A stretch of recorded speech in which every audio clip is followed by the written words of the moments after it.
Thank you for joining us on our Family First Life Tri-State Serve the People podcast. We appreciate you tuning in, spending your time to develop and grow with us. Follow us, please, on all our social media platforms at Family First Life Tri-State or FFL Tri-State. We love you. Keep listening, and I hope this information is serving you across the country. All right, everybody, thank you for jumping on with us. Family First Life Tri-State Training Day podcast. I'm excited. Got my man Andre Brooks in the crib with me. FFL Dream Team, SVP, Family First Life, and an elite producer, man. He's got a resume, and he's in New Jersey today, so we're happy to have him in the booth. And how you feeling, my brother? I'm feeling good, man. Before we get started, definitely want to say appreciate you for having us out, inviting us over. We got a beautiful space, and your staff is awesome. So, well, appreciate you, brother. Why don't you real quick tell us about your journey today? Instead of driving from Maryland, like most people, talk to us about how y'all roll. So, we had to catch a flight, JFK. From where? From BWI. From BWI. We don't do telesales, so we figure we take a break from the car and just catch a nice flight, I see that. I like the way you put that. We don't do telesales. We take a break from the car. Take a break from the car, Amen. Well, that's an honor to have y'all here. Appreciate it. All the way from Maryland. Mm-hmm. But let's talk a little bit. I mean, you're out there. How long you been with FFL? Walk us down your journey. Not everybody knows your story. Yeah. Where you're coming from. How'd you find us? Got you. So, crazy enough, I actually have been in the industry. I had my license since 2012. Okay. So I was with another practice company, just really part-time throughout when I was in college, early years.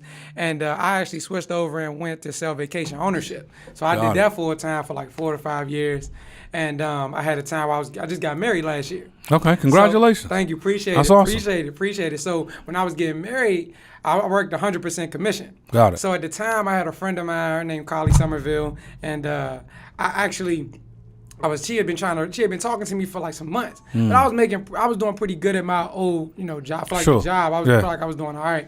But this wedding was coming up, and I owed a little bit of change on it, and she was like, and I had a bad month. I was 100% commission, so I had a bad month.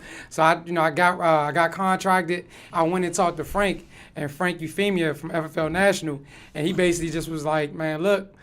Take off for like 2 weeks, see if this thing is really real, because I was doing it part-time. Mm-hmm. He's like, take off, see if it's really real, sink your teeth into it. If you like it, keep going. If you not, then, go back to what you were doing.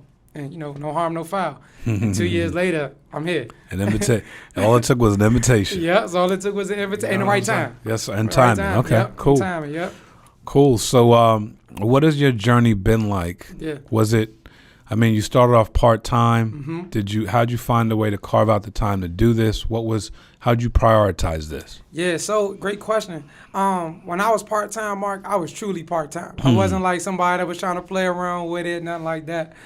So I pretty much just had my schedule. I was off on Tuesdays and Wednesdays. I worked the weekends and everything. So when I got off on Monday evening or afternoon, around 12, 1 o'clock, I just bought my leads, dialed them, and I booked up for Tuesday and Wednesday, and I just those were your schedule. off days. Mm-hmm. Got it. Those were my off days. So on Monday, from about 2 to 3 o'clock till about 8, I would just dial, and I would book up my appointments for Tuesday and Wednesday, go out and run, and that was pretty much it. And then when I went full time, I just kept that going, and I just added on obviously the back end of the week.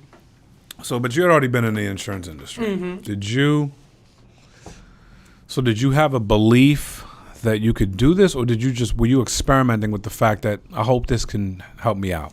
So I knew it could work just because the industry as a whole made sense to me. Like, just when you look at it, you're like, that makes perfect sense to me. I understood that. I understood the schematics, as you would say. That made sense to me. Was I sure that I could do it initially? Because I came in and at the time we were running game time leagues. So I came in and I was like, I'm about to spend what for some names and some numbers. That was like my big thing. But once I got rolling, I knew it could work. At that point, it was just I knew I could do it because I knew how to sell. I knew how to talk to people. That's a good point. how to deal with people. So I knew that. But as far as being here where I'm at now, being like an SVP or all that, nobody could have. Right. I didn't plan that. Yeah. Okay. I didn't plan. How did you overcome the fact that you had to buy leads? I mean, how big of a struggle was that for you in your mind? Yeah. And then how did you actually get to a place where You pulled the initial trigger on that. So I'm going to tell you. So when I was working at the vacation ownership spot, they were spending $500 per tour, we called them a tour, but per appointment. So our VP at the time would get up there, Mark, and say, I spent north like high 5 figures every day, 7 days a week. Wow. So I'm looking at it, I'm thinking, well, if he's a VP of a, pretty nice sized, company, then how could I come here and complain about that? Like it just that process to me made sense just because of where I came from. So I understood that. How long did it take you to understand that? Or was it right away? I understood that right away, because of prior experience. Okay, got it. Now, it took me a while to like really get used to. I understood it, but as far as putting it into practice, that took a little time for me to start consistently just putting that into practice. That took time. Got it. Yeah. And was it because of the actual level of investment you had to make, or was it because it's something you hadn't done a lot? Did you see the return? Like where? Yeah, I did. I see when I did it. But I guess my biggest reservation just came with, was it kind of luck? Did I kind of luck into it? Was it something where, what if this batch doesn't work or such? Like I had all the regular thoughts that everybody else has. But over time, I just learned. We were talking about it on the flight over. That it always works out. Like you said, it always works. If you put it out and you obviously invest in the energy, the time, and banking the right investments, it's going to work as long as you do. So that was the other part too, just betting on myself, knowing that when I make this investment, am I really going to be invested into actually working? Right. Because when you put that, you make that investment, you have to really go behind and put work behind it. It's not going to fall in your lap and wiggle. Absolutely. So, yeah. That's strong. So, I mean, again, we're every day trying to, increase belief in people, try to help them understand. It's simple, but it does take action, sometimes action by force, which is what you're explaining, It did make sense, but you still had, habits that didn't match up to it. You had to wrestle with some things. Once you went all in, it became a habit. It became something that you do now. You know what I'm saying? So now from there, you were part-time. When did you decide to go full-time? The minute I looked at the compensation plan. So for me, I just looked at it and thought to myself, number one, I always wanted to own a business. So I was big on that, like having a real legit business opportunity. And so once I had a chance to see what it could do, my biggest goal, I guess, initially was just, can I just replace my income? And I started, meeting people like you. And I actually, within my first month of being here, crazy enough, Shawn Mike had a meeting in Florida. And I flew down there and I went and I heard him speak. Got it. And after that, I was kind of like, all right, we're going, this is what I've been kind of looking for. Nice. That's what I was looking for. So, yeah. So it hit all the boxes for you. Yep. Makes sense. Yep.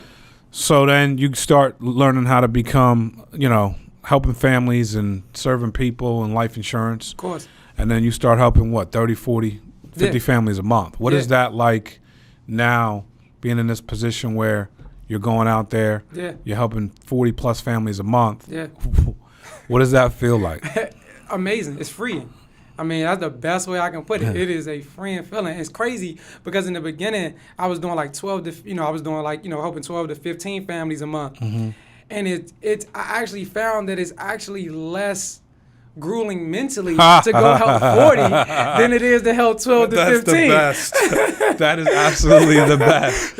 But the way you said it was what made it. That's what made it, because what you're saying is that people think that the less you work, the more freedom you have. Almost like, hey, I have all this time.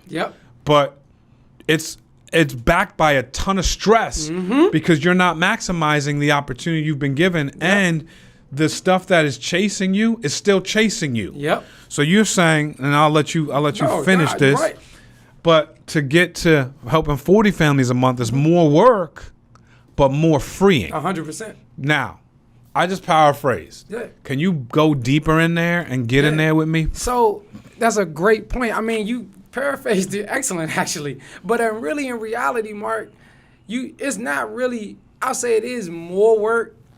I think it's just a different type of work. Right. I think that you're more, when I was helping 12 to 15, this is my personal experience, I found that I had a lot of dead space. It was a lot of times where I wasn't really maximizing. I said I was doing it, but it wasn't really going down like that.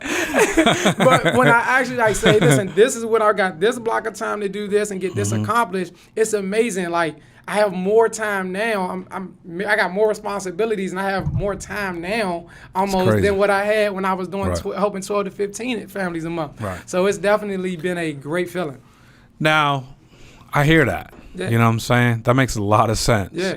But the reality is it's more hours allocated to actually meeting with families. 100%. So talk to us 100%. a little about the schedule it takes to help 40 families a month. What are you doing over the course of Monday through Sunday? What does that look like for you? Got you. So I'm a Bible guy, raised on the benches. So Sundays I take off. Yes, sir. Right, I rest. But Monday through Saturday, so I do dial a day, run a day. Okay. A bit of a different schedule, but I run 9 appointments each day. Okay. So that's my schedule. So I got Monday I dial and I get in there. We get in the office at 8. I'm on the phones at 8 o'clock. We got Serve the People podcast playing. Okay. We hear you in the back, and we're dialing from 8 until the job gets done. Got it. And booking our 9 appointments. And then we do like a training that we have, and then after that, we're back to dialing until we get it booked. And then on Tuesday I'm running my day. Wednesday I'm repeating. Got it. So Monday, dial for Tuesday run. Wednesday, dial for Thursday run. Friday, dial for Saturday run. Yep. 9 appointments a day. Okay, that's brolic. Yeah. That's a very good schedule. I know people who've run it. Yeah. You're running it to success. Yeah. Why do you see it that way? A lot of people go Monday for Tuesday, Wednesday, Thursday for Friday, Saturday. Yeah. You're getting a less day in the field, but you're getting the result. You're getting about the appointment 25 to 30. You're at 27. So it's working. Yeah. But why run a day? Why dial a day, run a day for you? So for me personally, just because the dial time on a dial day was just obviously less. Like if I'm dialing for 2 days, I have to book, close to 15, 16. Yes. Versus getting to 9 just made it a little bit, easier for me. Got it. So it allowed me to just be able to do things like when I get off, I can go home and spend time with the wife, things like that, just kind of have my family life. So that was more my thought process initially. Dude, it makes sense. And that's the beauty of what we do. Like, you know, you can skin this thing 1,000 different ways. Yep. You just have to find something that works. You have to find your voice. And I think a lot of people, Andre, are trying to find their voice. But again, the way to find your voice is through activity.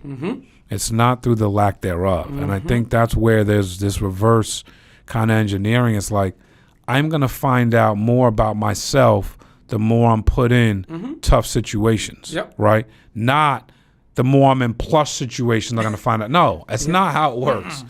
Meaning like, I'm going to find out more about this business if I run 27 to 30 appointments a week than if I run 10 to 14. 100%. I'm going to find more about the clients. I'm going to know more about the psychology of the clients. I'm going to know more about families that I reach. I'm going to impact more families. I'm going to help more people. I'm also going to learn a lot more about myself because I'm out there doing the deal. Yeah. But then on the flip side is once I'm good at the deal, I've won time. Yep. Right? Once I become good, that's why I want to get active, right? Because once I get good at the deal, now I've won time. Now I can kind of do this now I can a la carte this to my lifestyle, which for you, it's, hey, if I can dial 9 appointments, how long does it take you to get 9 appointments? Maybe 2 hours. 2 hours. So in 2 hours of dial work on Monday, and then from there, the day's yours. Yeah. However that works, whether it's recruiting or administrative or talking to agents. But again, if you're working from 9 to 4 or 8 to 4, you're home by 4:30. Right. Whatever the deal is. Right. Like I don't know all the details, but I do see freedom in that as opposed to trying to find time, trying to lie to myself, tell me that I'm doing something, and I'm stressed the whole time because I've never slayed that dragon. Make sense? Yep. So you've also came in and you built a business. You have an office down in Maryland. Yep. What was your desire behind building a business? Yeah. What do you see? And now what are you looking for at this level? Yeah. Senior Vice President. So legacy. That was the biggest thing. My father passed away when I was 14. So one of the things that I recognized was, I mean, when he passed, obviously the income goes with him. Yeah. You know, and Sorry to hear that, yeah, by the way. Appreciate you. And so for me, I just wanted to make sure that I can set up something that can live, you know, even when I'm not here. I can have something that I can really give down to my children, my future kids. That was number one. As far as, you know, you talked about having an office. I just recognize that, like, having an office, you have to have a place for people to be able to come. Like, there's a reason why other companies, even if, you know, they doing telesales or whatever it is they're doing, there's a reason why they have a location. Like, there's a reason why these they could probably work from home. Google has a building, from what I heard. I don't know, I haven't been to it, but I heard they have a building. I'm pretty sure they could probably work from home. That's great. But they have a place where people can come, right? Yes, and sir. it obviously iron sharpens iron too. So yeah, that was my biggest thing. And how I see it is just really, you know, just looking at people like yourself, people like Mr. Mike Fowl, people like Mr. Frank Euphemius. I'm just looking at just getting to integrity, getting a big bro. That's really been the biggest goal. I guess integrity does represent big bro. That makes sense. So, all right, cool. Well, how'd you start developing that, building that? What are some things you're doing now from a recruiting standpoint to continue to grow this deal? Yeah, so Warm Market. My business was built off of Warm Market. My vice president that I have, Mr. Steven Johnson, FFL Blitz, he's my first cousin. So everything that we've done has been purely Warm Market. I looked at what the business did for me. It was just a story. Hey, listen, this is what I was. This is where I was at.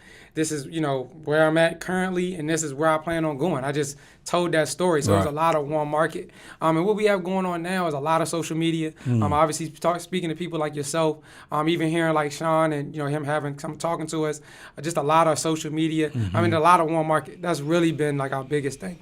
Talk to me. You say, you know, you tell your story. Here's where I'm at. Here's where I was. Yep. Here's where I'm at. Here's where I'm going.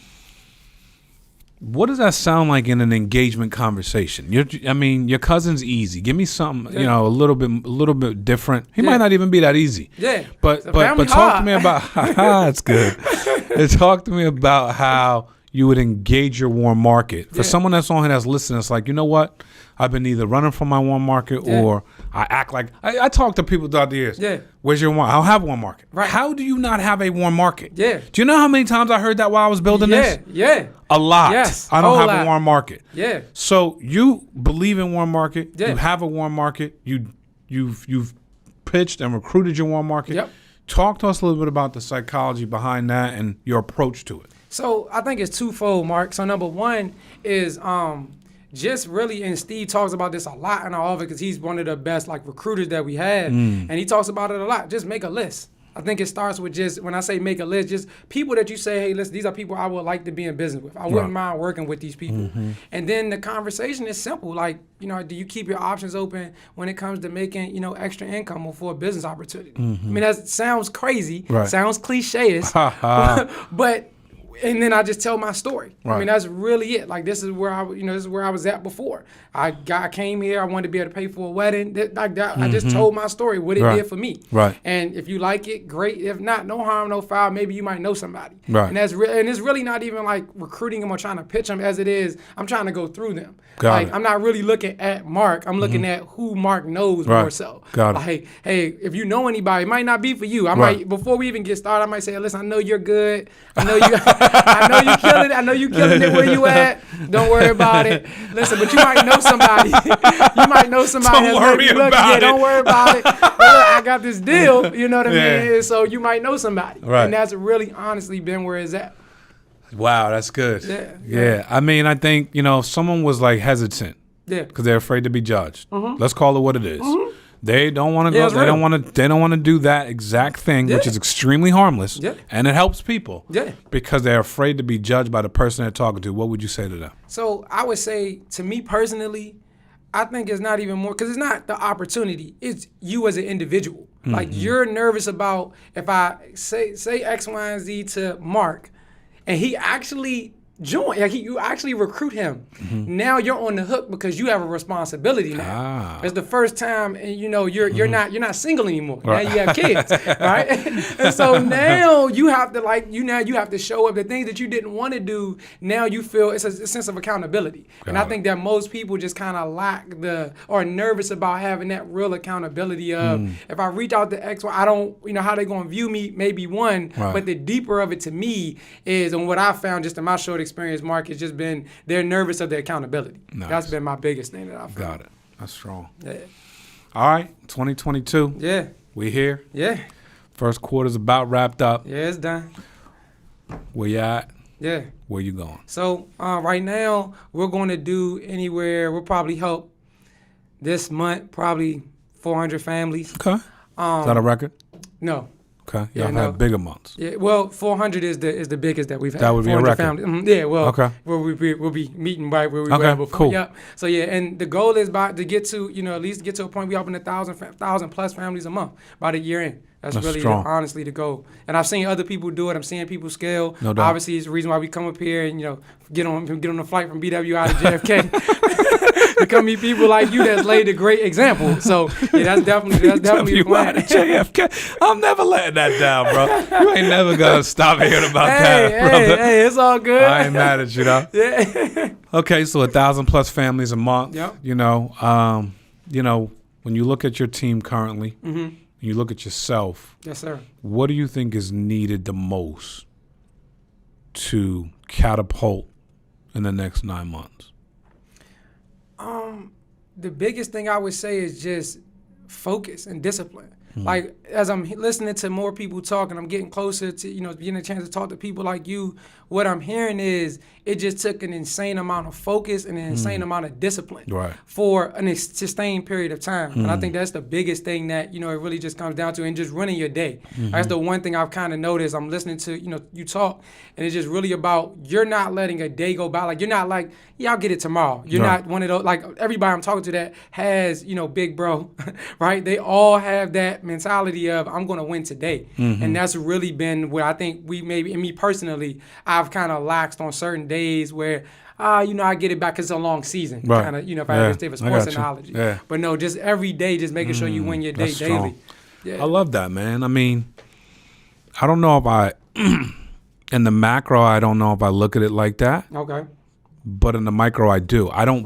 It's not like it's a loss. Yeah, it's in there so far deep in there. I guess I don't think. Yeah, right. Like I don't. But to hear you say it, as somewhat of an aha or somewhat of a reminder, probably. Yeah. It's awesome to hear because if I start interviewing mano a mano, person by person that I've walked within this business or that's where I'm at or higher, they all have that. You know what I'm saying? They all do believe they got to win the next 5 minutes. Forget about the day. You know what I'm saying? Yep. And that does start to separate because if you look at it as a long season, that's great because it releases stress. And you have to have those days too. Yep. Where if you take a L, you could go, all right, we're going to get them again tomorrow. Yep. Right? Because, but just the mindset of going out there, I believe this, that if you and your team take that mindset, it's a wrap. Yeah. It's a wrap. Yeah. So I'm glad you said it because, the struggle that I see a lot is when you start doing well. You can do well just by helping families. Forget 100%. about building a team. 100%. So you're already doing well. So it's easy to go, well, I've eclipsed that. I've surpassed that. I've outdone what even goals I had for myself. Yep. You know what I'm saying? Yep. So to recalibrate or to have this kind of daily killer instinct is very important in a certain stage of life. I think it does morph over time. Yeah. Trey, but I do believe that the next level to go from where you're at to board member is going to trying to win a championship. Yeah, right. But you're saying it though. Yeah. You're saying it. I'm reaffirming so that you don't forget. Got you. Right? So that you're gonna play this back in your head in the middle of July, Yeah. on July 13th, when the day didn't go so great. True. Make sense? And that's important for you, but it's important for anyone on your team that wants what you want, Right. or want what Mike File wants, or wants what Frank Euphemia wants, or wants what so at the end of the day, y'all have to, it's about getting as many people on the team who want to play at a high level. Yeah.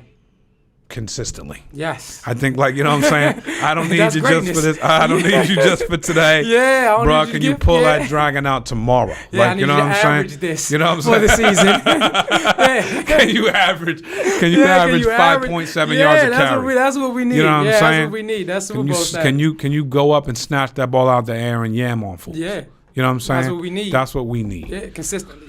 So, man, I appreciate you coming down here today, and you for having us. And I appreciate what you guys are doing, and I see great things ahead, man. Y'all got a strong foundation. Appreciate you. And you're strongly rooted in the right stuff, man. This only great things can come from this, man. Yeah. So it's your time, brother. I appreciate you, Mark. Appreciate you, brother. Appreciate you. All right, baby. Thank you for listening to us. Training Day. Dre Brooks, Yeah. crushing it. There you go. Appreciate you, Mark. FFL Dream Team. God bless.